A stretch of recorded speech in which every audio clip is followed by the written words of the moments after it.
Hi friend, welcome you all everything for MBA. आजकल management entrance exam का season चल रहा है। अभी थोड़े दिन पहले कैट का, उसके बाद जैट का और अब एनमेट का भी नोटिफिकेशन आ चुका है, स्नैप का भी नोटिफिकेशन आ चुका है।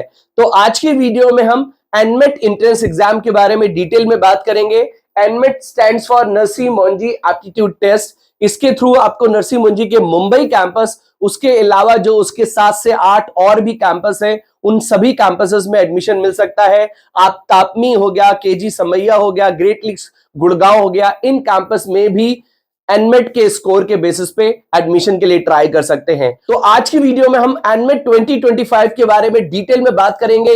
ये एक कंप्यूटर अडेप्टिव एग्जाम है, उसको भी हम डिटेल में डिस्कस करेंगे। इसकी इंपॉर्टेंट डेट्स के बारे में बात करेंगे, इसके सिलेबस के बारे में बात करेंगे, एग्जाम पैटर्न के बारे में बात करेंगे, सब कुछ डिटेल में डिस्कस करेंगे। तो वीडियो को पूरा जरूर देखना है, क्योंकि ये एंट्रेंस एग्जाम कैट हो गया, जैट, सीमैट, इन सभी से कंप्लीटली डिफरेंट होता है। तो वीडियो को लाइक और चैनल को सब्सक्राइब जरूर कर लें, जिससे कि आपको हमारे आने वाले वीडियोस के नोटिफिकेशन टाइमली मिलते रहे। तो फिर स्टार्ट करते हैं।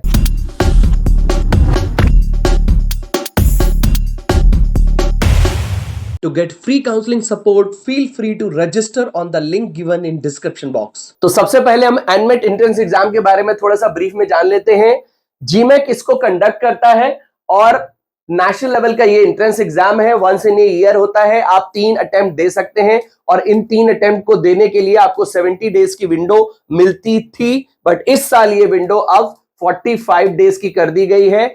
आप www.mba.com पे जाके एनमेट का एप्लीकेशन फॉर्म फिल कर सकते हैं। अब हम बात करते हैं एंट्रेंस एग्जाम के पैटर्न की। देखिए, एग्जाम पैटर्न के बारे में बात करने से पहले एक इंपॉर्टेंट चीज आपको समझनी है कि एनमेट का एग्जाम है वो सीमैट, कैट, जैट सबसे डिफरेंट होता है।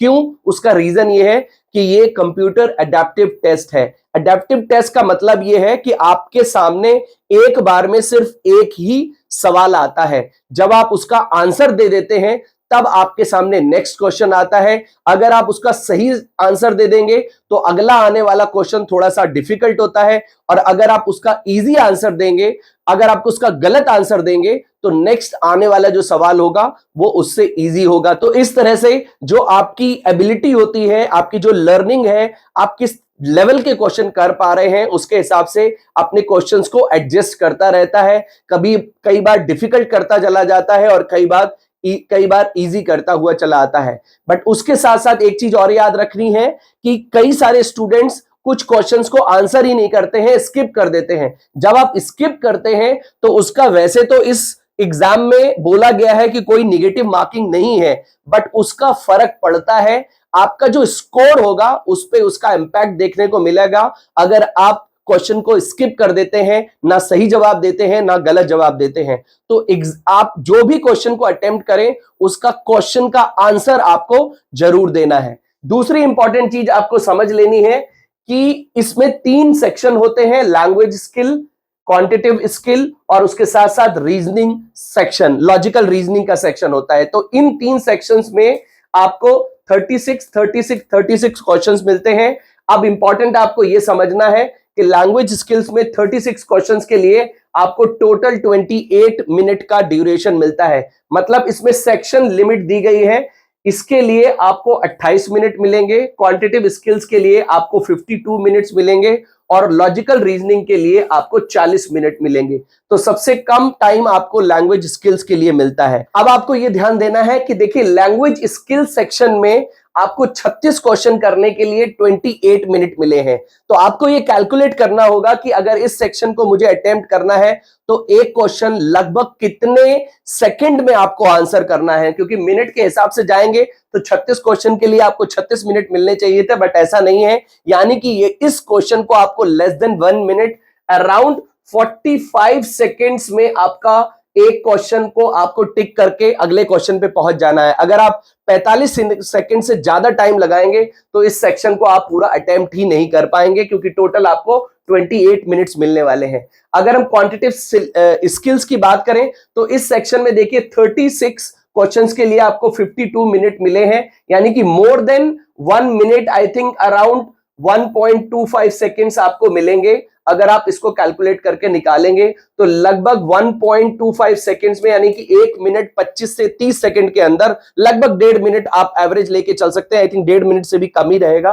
तो उसी टाइम पे आपको एक क्वेश्चन का आंसर दे देना है और नेक्स्ट क्वेश्चन पे पहुंच जाना है। अगर आप इससे ज्यादा टाइम लगाएंगे तो फिर इस सेक्शन को आप पूरा अटेम्प्ट नहीं कर पाएंगे। अगर हम लॉजिकल रीजनिंग की बात करें तो इसमें भी 36 क्वेश्चंस के लिए आपको 40 मिनट मिल रहे हैं, यानी कि अराउंड 1 मिनट एक क्वेश्चन में मिल रहा है, लगभग 1 मिनट मिल रहा है आपको एक क्वेश्चन को करने के लिए। तो आपको यह ध्यान रखना है कि लॉजिकल रीजनिंग के क्वेश्चन को मुझे 1 मिनट देना है एक सवाल को, और अगर आप क्वांटिटेटिव स्किल्स का अटेम्प्ट कर रहे हैं तो लगभग 1.30 सेकंड लेके चल सकते हैं, यानी कि लगभग 1 मिनट 30 सेकंड तक लेके चल सकते हैं।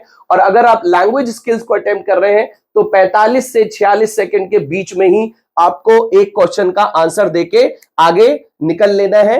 क्वेश्चंस को स्किप नहीं करना है, अटेम्प्ट जरूर करना है। गलत है सही है, बिकॉज ये इसमें तो नेगेटिव मार्किंग तो है नहीं, तो आपको अटेम्प्ट जरूर करिए। हो सकता है कोई तुक्का लग जाए और आपका वो सवाल सही हो जाए। तो ओवरऑल देखें तो 108 मिनट में 108 क्वेश्चंस का आंसर आपको 120 मिनट में करना होता है। 120 मिनट में 108 सवाल करने हैं, 2 घंटे में 108 सवाल करने हैं। तो आपको ये सेक्शन वाइज दिमाग में जरूर रखना होगा कि किस सेक्शन में मुझे एक सवाल का आंसर कितनी जल्दी दे देना है। नेक्स्ट हम बात करते हैं रजिस्ट्रेशन फीस की। तो 3000 रुपए की फीस है। अगर एग्जाम शेड्यूल करेंगे तो आपको 1200 रुपए और देनी पड़ेगी। एक चीज और आपको याद रखनी है कि कई सारे स्टूडेंट्स सोचते हैं कि मैंने एनमेट का फॉर्म भर दिया, अब मुझे जिस भी कॉलेज में एडमिशन मिलना होगा आराम से मिल जाएगा। ऐसा नहीं है। आपको यह बात ध्यान में रखनी है कि अगर आप एनमेट इंट्रेंस एग्जाम के थ्रू, और ये चीज आप एनमेट तक ही मत ध्यान में रखें, इनफैक्ट हर इंट्रेंस एग्जाम में ये चीज एप्लीकेबल होती है। अगर आप कैट का दे रहे हैं, जैट का दे रहे हैं, आप सीमेट का दे रहे हैं, एनमेट का दे रहे हैं, तो एक चीज आपको ध्यान में रखनी है कि जिस कॉलेज को आप टारगेट कर रहे हैं, जिस कॉलेज में आप एडमिशन लेना चाहते हैं, उसका सेपरेट फॉर्म आपको भरना ही पड़ेगा। आप ये मत सोचें कि एनमेट मैं एग्जाम दे लेता हूं और तापमी में अगर मुझे एडमिशन लेना है तो तापमी का फॉर्म मैं बाद में भर दूंगा जब स्कोर आ जाएगा। अगर इसका स्कोर आने से पहले पहले तापमी का फॉर्म क्लोज हो गया तो आपको एनमेट के स्कोर के बेसिस पे एडमिशन नहीं मिलने वाला है। तो आप कोई भी एंट्रेंस एग्जाम दें, कैट दें, जैट दें, सीमेट दें, जो कॉलेज टारगेट कर रहे हैं उसका सेपरेटली फॉर्म उसकी डेडलाइन के हिसाब से ट्रैक करके आप जरूर भर दें। अगर आप सोचेंगे कि एंट्रेंस एग्जाम के स्कोर के बेसिस पे जब मेरा रिजल्ट आ जाएगा उसके बाद मैं कॉलेज डिसाइड करूंगा या फिर मैं उस कॉलेज का एप्लीकेशन भरूंगा, तो इसमें आपको प्रॉब्लम हो सकती है, क्योंकि अगर कॉलेज की रजिस्ट्रेशन की डेट खत्म हो गई तो फिर आप कंफ्यूजन में आ जाएंगे, आप स्ट्रेस में आ जाएंगे कि भाई अब मैं क्या करूं। तो साथ के साथ जो कॉलेजेस अभी धीरे धीरे करके कॉलेजेस के भी एप्लीकेशन फॉर्म आने लग पड़ेंगे, तो जो आपका टारगेट कॉलेज हो आप उसका एप्लीकेशन फॉर्म भी साथ साथ जरूर भर दें। एग्जाम एलिजिबिलिटी बहुत सिंपल है। 10-12 में अगर आपके 50% मार्क्स हैं तो आप अप्लाई कर सकते हैं। डिटेल में एग्जाम एलिजिबिलिटी मैंने यहां पर दी हुई है, आप इसको चेक कर सकते हैं।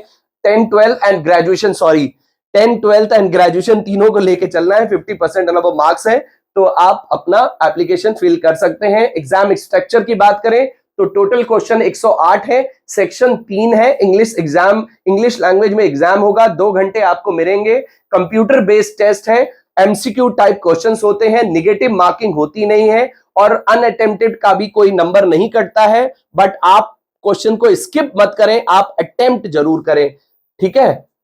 सिलेबस की बात कर लेते हैं तो लैंग्वेज में reading comprehension, paraphrasing, error identification, preposition, sentence completion, analogies जैसा सब टॉपिक्स पे आपके क्वेश्चंस देखने को मिलते हैं। लॉजिकल रीजनिंग में क्रिटिकल रीजनिंग, एनालिटिकल पजल्स पे बेस्ड क्वेश्चंस होते हैं। और क्वांटिटेटिव स्किल्स की बात करें तो number properties, arithmetic, algebra and probability, data integration, उसके साथ साथ डेटा इंटीग्रेशन 2 जगह लिख दिया, data integration, graph and charts and data sufficiency. इस तरह के टॉपिक्स पे बेस्ड आपके क्वेश्चंस होते हैं। देखिए अगर आप एग्जाम्स को कंपेयर करेंगे, अभी हम एग्जाम डेट की बात कर लेते हैं, अगर आप एग्जाम को कंपेयर करेंगे तो एनमेट काफी इजी लेवल का एंट्रेंस एग्जाम होता है, आपको दे देना चाहिए। मैथ्स भी इतनी ज्यादा हार्ड नहीं होती है, आपको एक डिसेंट स्कोर जरूर मिल जाएगा। अब हम बात कर लेते हैं डेट्स की, जो आपको समझ लेना बहुत ज्यादा जरूरी है।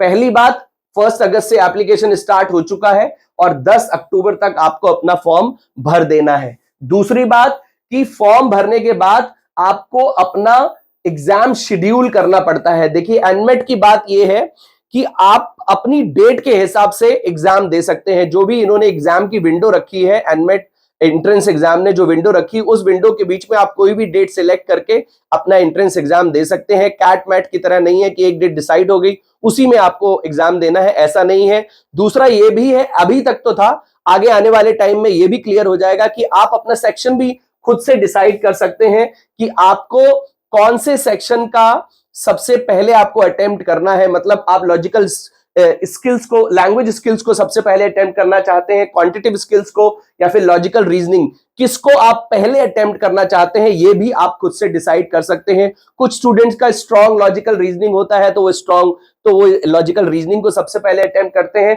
तो इनमें से कौन सा सेक्शन आपको पहले अटेम्प्ट करना है, ये भी आप अपने हिसाब से डिसाइड कर सकते हैं। एग्जाम आपको कब देना है, ये भी आप अपने हिसाब से डिसाइड कर सकते हैं। एंट्रेंस एग्जाम ने एक विंडो दी है, उसी विंडो के बीच में आपको अपनी डेट सिलेक्ट करके अपना एग्जाम का टाइम शेड्यूल करना है और उस स्लॉट पे आपको एग्जाम दे देना है। तो सबसे इंपॉर्टेंट बात, 1 अगस्त से लेके आप 10 अक्टूबर तक आप अप्लाई कर देना है। 1 अगस्त से लेके 14 अक्टूबर तक आपको अपना एग्जाम शेड्यूल कर लेना है कि आपको एग्जाम कब देना है। और एग्जाम आप कब दे सकते हैं, 5 नवंबर से लेके 19 दिसंबर तक। जो मैंने आपको स्टार्टिंग में बताया था कि पहले 70 डेज की विंडो मिलती थी, इस साल 45 डेज की विंडो कर दी गई है। तो 5 नवंबर से लेके 19 दिसंबर के बीच में ही आपको एग्जाम देना है। तो आप क्या करें कि जब ये आप फॉर्म भरें तभी आप अपने एग्जाम को शेड्यूल कर लें। अदरवाइज जब आप अगर बाद में शेड्यूल करते हैं, थोड़ा टाइम लेते हैं, तो हो सकता है जो डेट आप चाह रहे हो वो डेट आपको ना मिले, क्योंकि डेट की इन्वेंट्री की भी एक यहां पर इशू रहता है कि एक दिन में इतने स्टूडेंट्स ही एंट्रेंस एग्जाम दे सकते हैं, अटेम्प्ट कर सकते हैं। तो आपको जिस डेट में एंट्रेंस देना है उस डेट को आप सिलेक्ट कर सकते हैं, टाइम स्लॉट सिलेक्ट कर सकते हैं और उसके हिसाब से आप अपना एग्जाम दे सकते हैं। तो फिर से एक बार शॉर्ट रिमाइंडर, 1 अगस्त से लेके 10 अक्टूबर तक अप्लाई करना है। 1 अगस्त से लेके 14 अक्टूबर तक आप अपना एग्जाम शेड्यूल कर सकते हैं और आपको अपना एग्जाम 5 नवंबर से लेके 19 दिसंबर के बीच में ही देना है। एनमेट एग्जाम की एक और अच्छी बात है कि आप इमीडिएट अपना स्कोर देख सकते हैं। आपने इधर एंट्रेंस एग्जाम दिया और उधर आप अपना स्कोर चेक कर सकते हैं। 48 आवर्स तक आप उसको डाउनलोड भी कर सकते हैं। ये एंट्रेंस इस एग्जाम की एक थोड़ी सी एक बोल सकते हैं यूनिक फीचर्स है कि एक तो आपको एक बार में एक ही सवाल आता है, तो कंप्यूटर अडेप्टिव है, गलत दिया उससे इजी सवाल आएगा, अगर आपने सही जवाब दे दिया तो डिफिकल्ट सवाल आएगा। तो इस तरह से ये कंप्यूटर अडेप्ट करता रहता है आपकी एबिलिटी के ऊपर। तो ये बात थी अभी तक के एनमेट एग्जाम की। अभी इसकी बहुत डिटेल में इंफॉर्मेशन नहीं आई है, नोटिफिकेशन ही आया था, उसके साथ साथ जो इंफॉर्मेशन है उसके बारे में मैंने आपको डिटेल में बताया है। आगे आने वाले टाइम में हम इसके कुछ टॉप कॉलेजेस को लेके, उसके साथ साथ इसकी अगर कुछ और अपडेट्स आते हैं तो उसके बारे में भी आपको अपडेट करते रहेंगे। इसलिए आप वीडियो को लाइक और चैनल को सब्सक्राइब जरूर कर लें। और अगर एनमेट को लेके आपके मन में कोई डाउट, कोई क्वेश्चन हो तो आप QR कोड को स्कैन कर सकते हैं या फिर व्हाट्सएप, इंस्टाग्राम वीडियो में कमेंट करके अपने डाउट्स क्लियर कर सकते हैं। वीडियो को लाइक और चैनल को सब्सक्राइब सबसे पहले कर लें, जिससे कि आपको हमारे आने वाले वीडियोस के नोटिफिकेशन मिलते रहे। तो मिलते हैं अपनी नेक्स्ट वीडियो में। Till then take good care of yourself. All the best.